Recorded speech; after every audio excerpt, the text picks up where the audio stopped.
Chargesheet दाखिल करती। लेकिन आज जो फैसला आया है वो लैंडमार्क हिस्ट्री है, लैंडमार्क फैसला है। तो तारीखी फैसला इसे कहा जा सकता है। बाबरी मस्जिद इंहदाम केस के सभी मुलजमीन बरी हुए हैं। 28 साल पहले बाबरी मस्जिद की शहादत हुई थी। इंहदामी कार्रवाई में 49 मुलजमीन बनाए गए थे, जिसमें से 32 मुलजमीन हयात हैं और 32 में से 26 मुलजिम आज कोर्ट में मौजूद हैं। जब जज एसके यादव फैसला सुना रहे थे, 6 मुलजमीन वीडियो कॉन्फ्रेंसिंग के जरिए जुड़ रहे थे, सभी को बरी कर दिया पर मौजूद थे चाहे लाल कृष्ण आडवाणी और मुरली मनोहर जोशी, अशोक सिंघल। उन्होंने उग्र भीड़ को, उत्साही भीड़ को रोकने की कोशिश की है, इसलिए कोई साक्ष्य नहीं मिला है। साक्ष्यों के अभाव में सभी अभियुक्तों को बरी किया जाता है। बड़ी राहत और बड़ी खबर और बड़ी ऐतिहासिक पन्ने में दर्ज होने वाली ये घटना, जिस पर आज बड़ा फैसला आया है। सभी दोषियों को बरी कर दिया गया है और एक एक करके जो घटनाक्रम आगे बढ़ेगा, जो यानी कि जो फैसले में आगे लाइनें जुड़ेंगी, बताएंगे आपको जी। तो अहम नुकात पर भी न्यूज 18 उर्दू लगातार नजर बनाए हुआ है, जो इसके यादव लगातार पढ़ रहे हैं। फैसले में नुकात पर जो रोशनी डाल रहे हैं उसको न्यूज 18 उर्दू बता रहा है, क्योंकि न्यूज 18 उर्दू लगातार इस खबर पर बना हुआ है। और जज इसके यादव ने कहा है कि विश्व हिंदू परिषद के जो लोग मौजूद थे जब बाबरी मस्जिद की इंहदामी कार्रवाई अंजाम दी जा रही थी, तो उस वक्त विश्व हिंदू परिषद के जरिए ना उस कार्रवाई में शामिल होने के साक्ष्य मिले हैं, सबूत मिले हैं, बल्कि लोगों को वो हटा रहे थे और इस कार्रवाई को के बरअक्स कर रहे थे, यानी लोगों को वहां से हटाने की कोशिश कर रहे थे और भीड़ को हटाने की कोशिश विश्व हिंदू परिषद की तरफ से की जा रही थी। तो 32 मुलजमीन को बरी कर दिया गया। तारीखी फैसला है आज, फैसले का दिन जिस पर निगाहें टिकी हुई थी और फैसले के इंतजार की घड़ी अब खत्म हो चुकी है। तमाम बाबरी मस्जिद इंहदामी केस में बनाए गए मुलजमीन को बरी कर दिया गया है। 32 मुलजमीन को बरी कर दिया गया है। आपको बता दें कि 32 में से 26 आज सीबीआई की स्पेशल कोर्ट में मुलजमीन मौजूद हैं और जज इस वक्त कई नुकात पर रोशनी डाल रहे हैं। उमा भारती, मुरली मनोहर जोशी और आडवाणी को बड़ी राहत। इसके अलावा अगर बात करें उन्नाव के रुकने पार्लियामेंट साक्षी महाराज को बड़ी राहत, विनय कटियार को बड़ी राहत, चंपत राय और वेदांती को भी बड़ी राहत मिलती हुई दिखाई दे रही, क्योंकि कोर्ट ने 32 मुलजमीन को बरी कर दिया है। हमारे नुमाइंदे विनीत इस वक्त जुड़ रहे हैं। विनीत, इस वक्त आप मुरली मनोहर जोशी की रिहाइश गाह पर मौजूद हैं या फिर लाल कृष्ण आडवाणी की रिहाइश गाह पर मौजूद हैं? कोर्ट ने फैसला सुनाया है उत्तर प्रदेश में और आप जहां मौजूद हैं वहां पर किस तरह की हलचल देख पा रहे हैं? जी सना, निश्चित तौर पर मैं आपको बताना चाहूँगा कि इस वक्त मैं बीजेपी के वरिष्ठ नेता लाल कृष्ण आडवाणी के आवास पर मौजूद है और यहाँ पर अगर हम बात करें तो हलचल जो है वो सुबह से ही काफ़ी कम थी, सामान्य तौर के दिन की तरह हलचल थी। लेकिन एक बड़ी बात मैं आपको बताना चाहूँगा कि उनके साथ उनके जो वकील हैं, एक एडवोकेट की जो टीम है वो भी यहाँ पर मौजूद है। लाल कृष्ण आडवाणी के घर के अंदर एक एडवोकेट की टीम मौजूद है जो लगातार इस फैसले पर नज़र बनाए हुए है। मैं आपको बताना चाहूँगा कि लाल कृष्ण आडवाणी जो बीजेपी के वरिष्ठ नेता है, इस मामले से भी संबंधित थे, वो लगातार टेलीविजन के माध्यम से और विभिन्न माध्यमों से इस खबर पर लगातार अपनी नज़र बनाए हुए थे। जो वकील हैं, जो सलाहकार हैं, उनसे भी लगातार सलाह ले रहे थे। तो एक बड़ी राहत कहीं ना कहीं लाल कृष्ण आडवाणी के लिए भी, उनके वकीलों के लिए भी, उनके परिवार वालों के लिए भी एक बड़ी राहत हम मान सकते हैं, क्योंकि कोर्ट ने जिस तरह से उन्हें बरी कर दिया गया है, एक राहत की बात जो है वो हम मान सकते हैं। इसके साथ साथ मैं आपको बताना चाहूंगा कि आज की जो सुबह थी वो सामान्य दिनों की तरह थी, लेकिन मीडिया के कुछ लोग आए हुए थे। कोर्ट की ओपिनियन जो ओपन कोर्ट में जब जजमेंट न्यायालय दे रहा था, तो उनकी ओपिनियन ये आई कि जो भी वहां लाखों कार सेवक उपस्थित हुए थे, वो किसी केवल हाईकोर्ट, सुप्रीम कोर्ट के निर्णय के अनुसार वहां पे उनको कार सेवा करनी थी। तो ये कोई पूर्व प्रायोजित नहीं था, एक समय वो घटना हो गई। और बाकी जितने भी ये बाकी लोग वहां पे उपस्थित नेता थे, भाजपा के नेता थे, वो लोगों ने प्रयास किया था उस घटना को रोकने के लिए। दूसरी बात, सीबीआई ने जो कैसेट्स दाखिल की थी वो भी कोर्ट ने माना कि वो टेम्पर्ड थी, सील बंद नहीं थी। तीसरी कोर्ट की ओपिनियन आई थी कि जो वहां पे जो पेपर्स की कटिंग्स कोर्ट सीबीआई ने दाखिल की थी, उसकी कोई प्रिंट या उसका कोई बेस नहीं था कि वो कहां से आई थी। तो ये कोर्ट का ये निर्णय आया आज की तारीख में। जी जी जी जी आ जाइए जी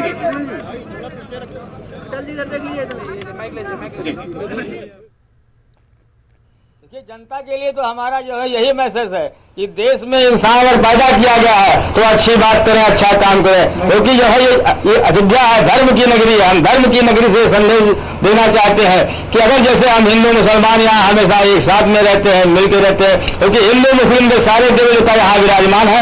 अगर वो लोगों ने कभी किसी के साथ अन्याय नहीं किया तो इंसानों को भी चाहिए कि भगवान के बताए हुए रास्ते पे लोग चले, अल्लाह के बताए हुए रास्ते पे लोग चले और अच्छा काम करें और देश हमारा तरक्की करे। हम यही संदेश देना चाहते हैं लोगों से। तो इकबाल अंसारी का रद्द-ए-अमल आप देख रहे थे। बाबरी मस्जिद इंहदामी कार्रवाई पर फैसले पर उन्होंने इजहार ख्याल किया। उन्होंने कहा कि हिंदू मुस्लिम एकता की मिसाल हम पेश करते आए हैं और पेश करते रहेंगे। तो इस वक्त की बड़ी खबर और तारीखी फैसला, बाबरी मस्जिद इंहदामी केस में बनाए गए मुलजमीन को बरी कर दिया गया। आडवाणी, जोशी, उमा भारती, कल्याण सिंह और दिगर मुलजमीन बरी हुए हैं। इन तमाम लोगों के लिए बड़ी राहत। तमाम 32 मुलजमीन पर इल्जामात थे जो अब तमाम इल्जामात से बरी कर दिए हैं। और साथ ही साथ अदालत ने ये कहा है फैसला पढ़ते हुए कि मंसूबाबंद तरीके से ये इंहदामी कार्रवाई नहीं हुई बल्कि अचानक हुई। सानहा मंसूबाबंद नहीं था। अदालत ने ये रिमार्क दिया है। वाकया अचानक पेश आया था, जज ने कहा। वकील क्या कुछ कहते हैं? सवाल हो आप पूछ लीजिए। बाकी लोग पीछे हट जाइए, बाकी और लोगों को आने दीजिए। आप लोग थोड़ा हटिए, इनको लोगों को साइड हटिए, आप लोग थोड़ा साइड हटिए।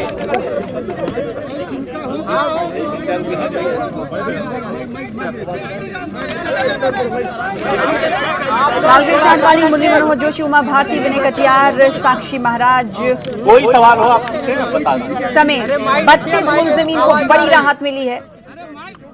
अदालत ने यह माना है कि सानहा मंसूबाबंद नहीं था बल्कि वाकया अचानक पेश आया था। जज एक्स के यादव का आखिरी फैसला, फैसले पर रिएक्शन वकील दे रहे हैं। वो भी हमारे लिए इनके खिलाफ मिले हैं किसी अभियुक्त के, माननीय आडवाणी जी, माननीय जोशी जी, उमा भारती जी और सारे 32 अभियुक्त। कॉन्स्पिरेसी इन लोगों के खिलाफ प्रूफ नहीं होती है। जो ढांचा गिरा वो कुछ अराजक तत्वों के द्वारा, शरारती तत्वों के द्वारा गिरा, क्योंकि देखिए अदालत लोग उसकी अगुवाई कर रहे थे। कौन कौन लोग जो है लोगों को भड़का रहे थे, भड़काकर वहां पहुंचाने का काम कर रहे थे, चंदा मांग रहे थे। 40 करोड़ या 50 करोड़ का चंदा भी इसके नाम पर हुआ। तो ये सारी चीजें ऑन रिकॉर्ड हैं। लेकिन उन तमाम चीजों को नकारते हुए जज साहब ने जो एक फैसला दिया है तो ये बड़ा हैरानकुन है। उन्होंने कह दिया कि नहीं, ऐसा कोई सबूत नहीं है। तो मैं समझता हूं कि जो आस्था थी कोर्ट के अंदर, जो आस्था थी हमारी जुडिशियरी के अंदर, वो कहीं ना कहीं कमजोर पड़ती हमें दिख रही है कोर्ट जब इस तरह के फैसले सुनाता है। तो मेरा मानना है कि आज भी ये एक हिंदुस्तान के इतिहास में काला दिन है और काले दिन से ही इसको माना जाएगा। तो मुस्लिम मजहबी रहनुमाओं की तरफ से इज़हार ख्याल किया जा रहा है। बाबरी मस्जिद इंहदाम केस के सभी मुलजमीन को बरी किए जाने पर उनका कहना है कि आज जो फैसला सुना है उससे कहीं ना कहीं उन्हें फैसला आया है, उससे कहीं ना कहीं उन्हें तकलीफ हुई है। साथ ही उन्होंने कहा कि सबूत होने के बावजूद इस तरह के फैसले आए हैं जिससे अदलिया पर कहीं ना कहीं यकीन उनका कम होता है। तारिक कमर हमारे साथ लगातार जुड़े हुए, लेकिन वकील लगातार क्या कुछ कह रहे हैं उनकी बात सुन लेते हैं। छोड़ दिए गए तो सीबीआई की जांच में क्या निकल के सामने आज इस पे फैसला लिया गया? जो साक्ष्य 351 संख्या में प्रस्तुत किए गए सीबीआई द्वारा, उनमें से अधिकांशतः जो भी साक्ष्य थे वो जिरह के दौरान जो हम लोगों की तरफ से सजेशंस रखे गए थे कि ऐसी संभावना है ये इस प्रकार से हुआ होगा। वहां पे उस भीड़ में सभी कार सेवक नहीं थे।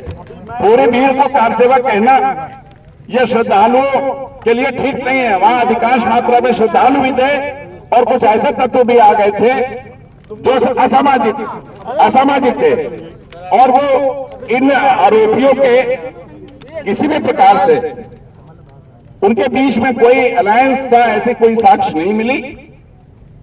वो मंच से लगातार जो भी देवतागण थे, साधु थे, संत थे, वो सभी महानुभाव मंच से लगातार ये प्रयास कर रहे थे कि किसी प्रकार की तोड़फोड़ की घटना यहां कारित न की जाए और शांति व्यवस्था बनाई रखी जाए, सांकेतिक कार सेवा की जाए, शांतिपूर्ण ढंग से माननीय सर्वोच्च न्यायालय के निर्देश और आदेशों का पूर्णतः पालन किया जाए।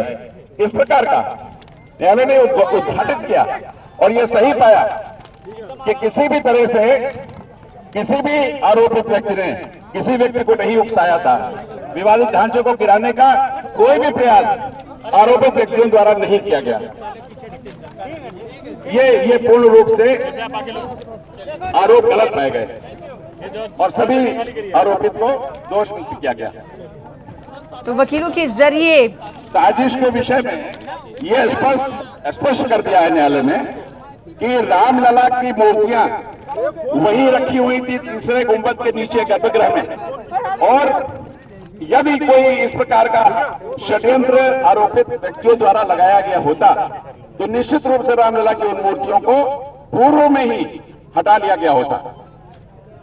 और वो मूर्तियां अचानक, ये सीबीआई का साक्षी कहता है, वो जो पुजारी हैं वो स्वयं कहते हैं कि हमने अचानक जब तीसरा गुंबद गिरने लगा तो रामलला की उन मूर्तियों को बचा लिया। ये क्या इंगित करता है? ये इंगित करता है कि पहले से कोई योजना नहीं थी और जो लोग तीसरे गुंबद को गिरा रहे थे वो दो कारणों से गिरा सकते हैं।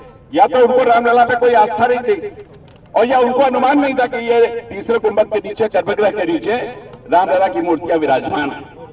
ये कौन हो सकता है? ये कौन तत्व हो सकते हैं? न्यायालय ने यह भी उद्घाटित किया कि एलआईयू की रिपोर्ट पूर्व से थी कि 1 दिसंबर से ही वहां पे कुछ उपद्रव होने की, अशांति पैदा करने की संभावनाएं, उनसे इनकार नहीं किया जा सकता। तो एलआईयू की रिपोर्ट, आईजी ए.के. सरन का स्टेटमेंट, वो ये बताता है कि आईबी और ये एलआईयू इस प्रकार की रिपोर्ट थी। कोई वहां पे कार सेवकों के भेष में कोई भी घटना कारित कर सकता है। तो ये साबित नहीं हो सका कि जो कुछ मुट्ठी भर लोग संगठन विश्व हिंदू परिषद या किसी नेता से या किसी आरोपी से, किसी साधु संत से किसी प्रकार का कोई संबंध पूर्व से था, इस प्रकार का कोई साक्ष्य नहीं। जी जी नहीं, ये विषय रथ यात्रा का नहीं था। ये आरोप था विवादित ढांचे को गिराने के लिए उकसाने का। जी, तो आरोप के दृष्टि से आरोप साबित नहीं हुए, मुक्त कर दिया गया। सीबीआई जो है प्रमुख जो है जांच एजेंसी है भारत की, क्या इनको ये समझ में नहीं आया कि हम जो है साक्ष्य जो रख रहे हैं? सीबीआई साक्ष्य नहीं रखती है, सीबीआई साक्षी रखती है। साक्षी रखता है। सीबीआई की जिम्मेदारी सिर्फ साक्षी लाने की है। साक्ष्य लाना साक्षी का काम है। न्यायालय में साक्षी जो कहेगा वो स्वतंत्र है।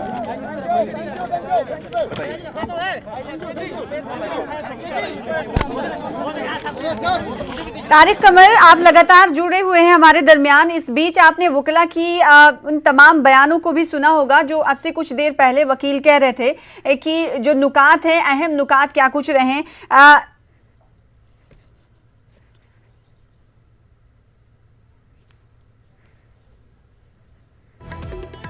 तारिक कमर, आप मुझे सुन पा रहे हैं?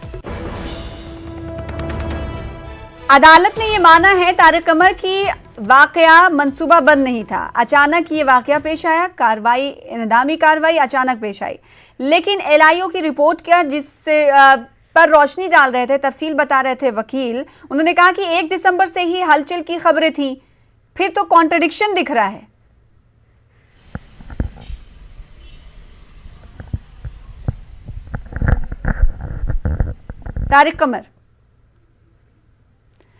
तारिक कमर के पास हमारी आवाज नहीं जा रही है, तो विनीत लगातार लालकृष्ण आडवाणी की रिहाइश गाह के बाहर मौजूद है। विनीत, बताइएगा तफसीलात। आप बता रहे थे कि एक बड़ी टीम लालकृष्ण आडवाणी, वकीलों की बड़ी टीम लालकृष्ण आडवाणी के घर के बाहर मौजूद है, लेकिन कुल मिलाकर अगर कहें तो